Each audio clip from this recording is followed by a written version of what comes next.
Baiklah, Assalamualaikum warahmatullahi wabarakatuh. Baiklah, di sini kami akan menjelaskan materi tentang lamaran kerja. Sebelumnya, perkenalkan nama saya Santika Sari dengan anggota kelompok saya. Saya Renta Titania. Saya Zahra Syaul Zaskia. Saya Emi Mardiana. Saya Helsa Prabetasari.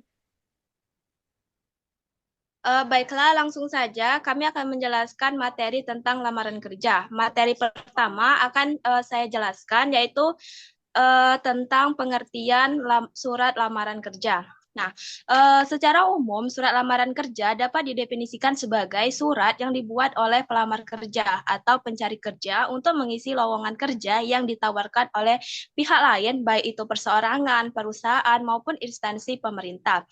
Nah, surat lamaran kerja itu juga bisa dikatakan sebagai surat penjualan atau sales letter. Nah, sebagaimana seorang penjual produk yang berusaha meyakinkan para pembeli bahwa produk yang ditawarkan dapat memenuhi atau memuaskan kebutuhan mereka. Lanjut. Nah, ada beberapa pengertian surat lamaran kerja menurut para ahli. Yang pertama itu menurut Sothyaningrum.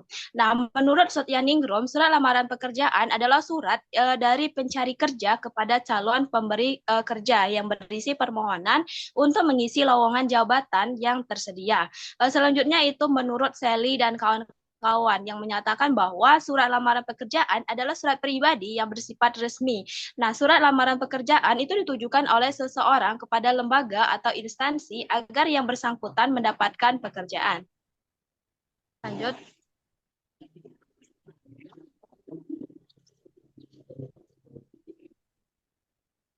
Nah, penulisan dalam surat lamaran kerja itu umumnya dilengkapi dengan sejumlah lampiran seperti daftar riwayat hidup, surat keterangan kelakuan baik, surat keterangan kesehatan, surat rekomendasi, dan kartu kuning. Nah, surat lamaran kerja itu umumnya mengemukakan poin-poin penting yang relevan dengan persyaratan pekerjaan yang ditawarkan dan menyajikan poin penting lainnya yang dapat membedakannya dengan pelamar kerja yang lain. Baiklah, itu saja materi yang dapat saya sampaikan. Materi selanjutnya akan disampaikan oleh Renta tentang pendekatan AIDA. Kepada Renta, saya persilakan. Baiklah, saya akan menjelaskan tentang pendekatan AIDA. Sebagaimana penulisan resume, penulisan surat lamaran kerja juga perlu menggunakan pendekatan attention, interest, desire, and action atau AIDA, atau yang kita kenal dengan AIDA. Untuk menggugah atau menarik perhatian pembaca, pendekatan AIDA ini lebih menekankan pada sisi sikap pelamar kerja dan apa manfaat yang didapatkan oleh pembaca. Baik. Yang pertama adalah attention.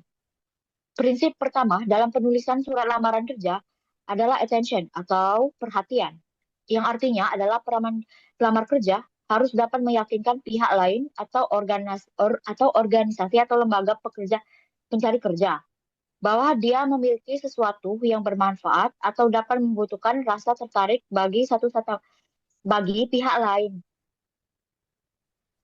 Pihak lain atau yang menawarkan kerja tentunya bertanya-tanya apa manfaat yang dapat diperoleh. Pelamar kerja dapat juga mengemukakan tentang bagaimana ia mendapatkan informasi lowongan kerja dan alasan mengapa ia tertarik pada posisi atau jabatan tersebut.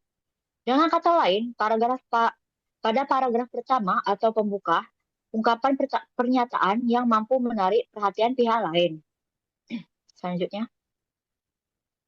Yang kedua adalah interest. Prinsip kedua dalam penulisan surat lamaran kerja adalah interest atau minat, yang artinya pelamar kerja harus dapat menarik perhatian pihak lain dengan menjelaskan relevansi pesan-pesan yang disampaikan. Dalam hal ini, pelamar kerja perlu menjelaskan dan menegaskan bahwa kualifikasi yang dibutuhkan tersebut relevan dengan kemampuan yang dimiliki dan ia yakin mampu menyelesaikan pekerjaan tersebut dengan baik. Selanjutnya.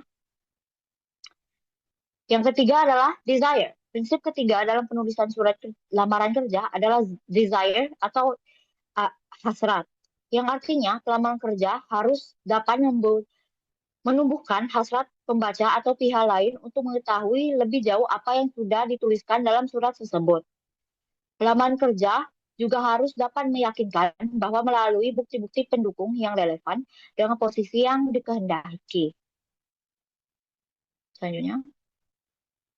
Dan yang terakhir adalah action. Prinsip keempat dalam penulisan surat lamaran kerja adalah action atau tindakan, yang artinya pelamar kerja harus dapat memberikan saran kepada pembaca atau pihak lain untuk mengambil suatu tindakan tertentu berkaitan dengan harapan atau keinginannya dalam menulis surat tersebut.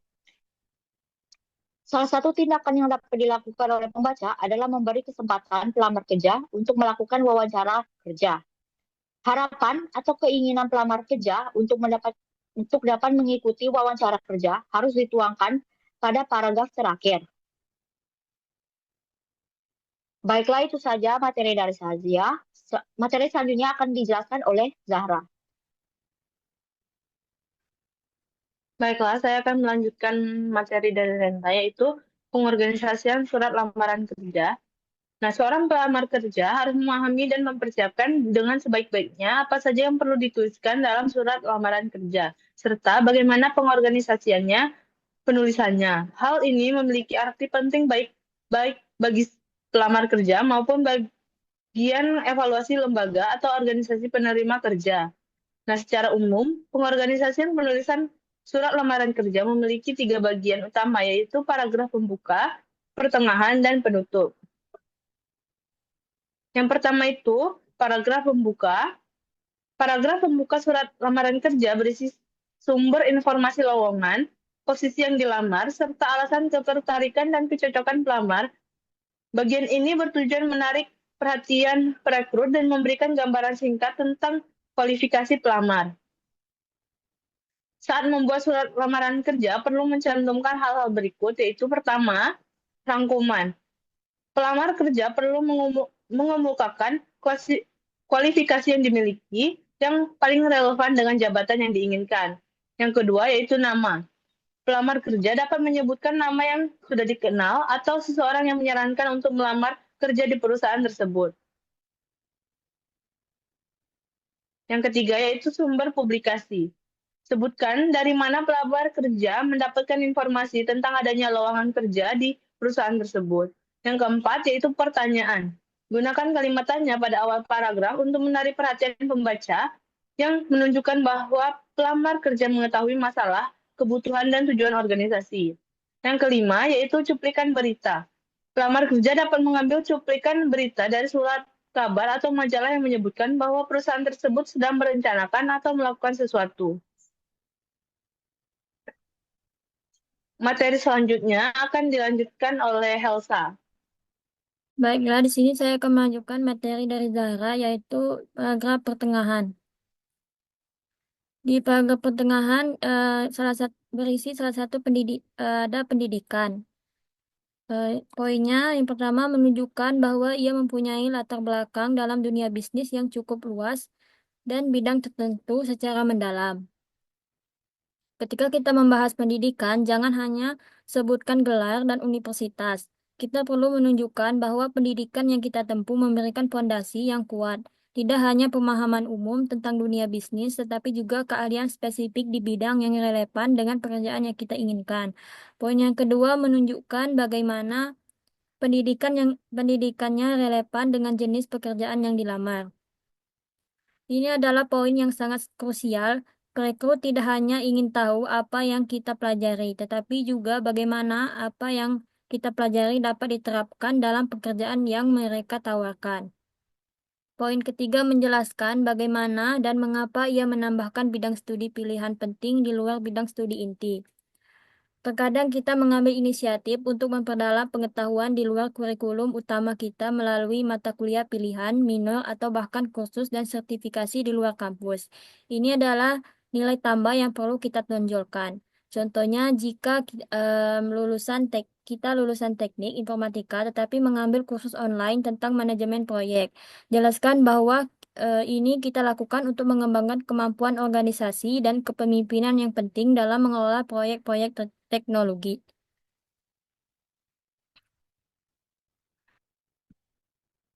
Kemudian di paragraf pertengahan juga dicantumkan tentang pengalaman kerja. Pelamar kerja memperoleh suatu pengalaman yang dapat membantu mempercepat penyelesaian tugas atau pekerjaan baru.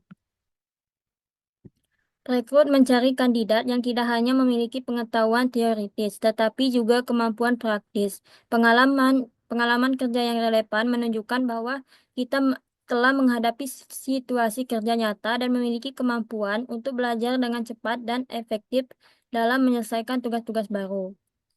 Nah, contohnya jika kita melamar sebagai project manager dan kita pernah memimpin tim dalam proyek sebelumnya.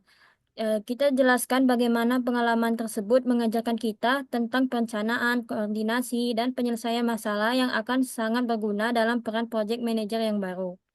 Poin yang kedua, pelamar kerja akan dapat melakukan adaptasi dan mencoba bekerja sama dengan lingkungan yang baru. Dunia kerja seringkali dinamis dan membutuhkan kemampuan untuk beradaptasi dengan perubahan serta bekerja secara efektif dalam tim. Pengalaman kerja sebelumnya memberikan bukti bahwa kita memiliki kemampuan ini. Contohnya, jika kita pernah bekerja dalam tim lintas departemen atau tim dengan anggota yang memiliki keahlian yang berbeda, jelaskan bagaimana kita berkontribusi dalam tim tersebut dan bagaimana kita belajar untuk beradaptasi dengan gaya kerja yang berbeda. Poin ketiga, pelamar kerja dapat memikul tanggung jawab suatu pekerjaan dengan lebih baik. Pengalaman kerja yang relevan menunjukkan bahwa kita telah dipercaya untuk mengemban tanggung jawab dan berhasil melaksanakannya. Ini memberikan keyakinan kepada perekrut bahwa kita adalah individu yang dapat diandalkan. Contohnya, jika kita pernah bertanggung jawab atas peningkatan penjualan di perusahaan sebelumnya, sebutkan bagaimana kita menyusun strategi dan tindakan yang menghasilkan peningkatan tersebut. Ini menunjukkan kemampuan kita dalam memikul tanggung jawab dan mencapai target. Kemudian poin keempat, pelamar kerja adalah orang yang bersemangat dan mampu bekerja keras. Meskipun poin ini lebih bersifat implisit, pengalaman kerja yang kita ceritakan dapat mencerminkan semangat dan etos kerja kita. Contohnya, jika kita pernah bekerja lembur untuk menyelesaikan proyek penting atau mengambil inisiatif di luar deskripsi pekerjaan kita untuk mencapai hasil yang lebih baik, ini akan memberikan kesan bahwa kita adalah pekerja keras dan bersemangat. Oke, lanjut.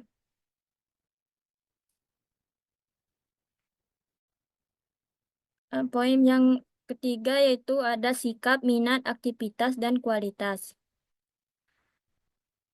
Pelamar kerja juga dapat menjelaskan tentang kemampuannya dalam melakukan kerjasama, bernegosiasi, dan berkomunikasi dengan orang lain, keterampilan yang dimiliki, sikap pelamar kerja terhadap bidang pekerjaan, perusahaan, suasana kerja, serta kualitas personal, kegiatan ekstrakurikuler, dan sejenisnya. Lanjut.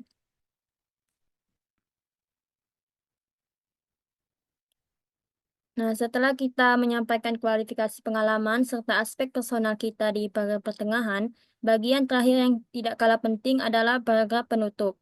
Slide ini akan menjelaskan elemen-elemen kunci yang perlu kita cantumkan dalam paragraf penutup surat lamaran kerja.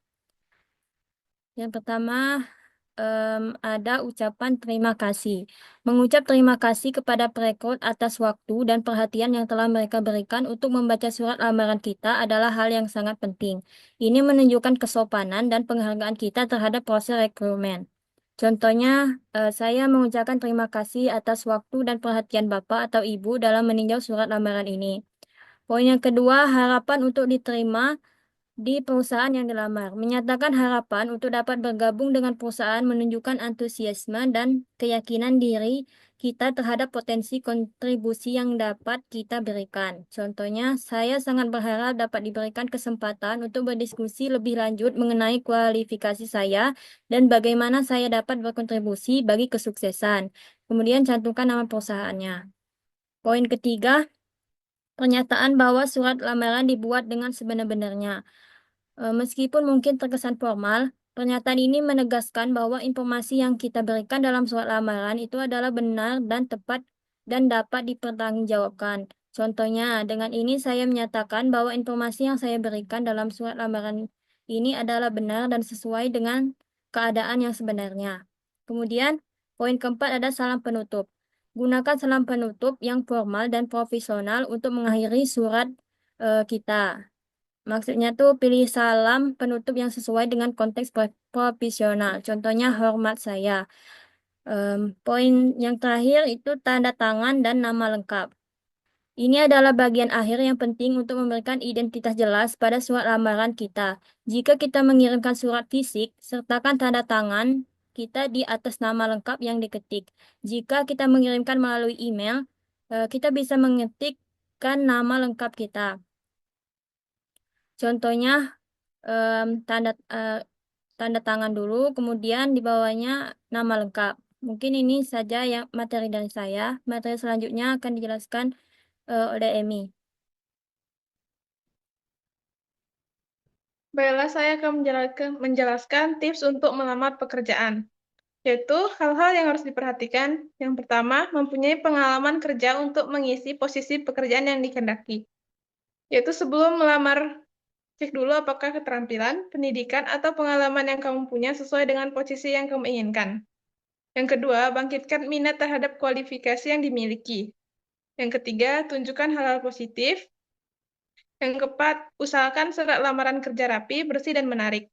Surat lamaran itu merupakan kesan pertama untuk HRD. Pastikan tampilannya rapi, bebas typo, dan pakai bahasa yang profesional. Yang kelima, tuliskan surat dari sudut pandang pembaca, bukan dari sudut pandang penulis. Fokus pada apa yang bisa kamu berikan ke perusahaan, bukan cuma apa yang kamu inginkan dari pekerjaan itu. Yang keenam, tunjukkan apa yang membuat kamu beda dari pelamar lain. Jangan ragu buat menunjukkan keunikan atau nilai tambah yang kamu punya. Ini juga bisa menjadikan poin plus di mata HRD. Selanjutnya, hal-hal yang harus dihindari. Yang pertama, jangan melamar pekerjaan di luar kemampuan Anda. Yang kedua, jangan mengirimkan lamaran kerja hasil fotokopi. Yang ketiga, jangan mengatakan Anda menerima pekerjaan apa saja. Perusahaan itu akan lebih suka pelamar yang mempunyai tujuan dan motivasi yang jelas, bukan sekedar cari kerja yang asal dapat aja.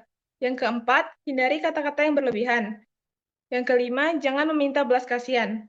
Fokus pada apa yang kamu tawarkan ke perusahaan, bukan sekedar meminta kesempatan untuk bekerja di sana. Yang keenam, hindari mempersalahkan gaji. Sebaiknya bahas gaji itu setelah pembicaraan yang lebih lanjut atau saat wawancara. Yang ketujuh, jangan memberi komentar terhadap karakter pribadi kita. Selanjutnya ada tips-tips tambahan. Yang pertama, latih cara berbicara agar percaya diri saat wawancara. Yang kedua, riset perusahaan sebelum melamar. Yang ketiga, gunakan LinkedIn untuk membangun jaringan profesional. Baiklah, itu saja materi yang dapat kami sampaikan. Akhir kata, wassalamualaikum warahmatullahi wabarakatuh.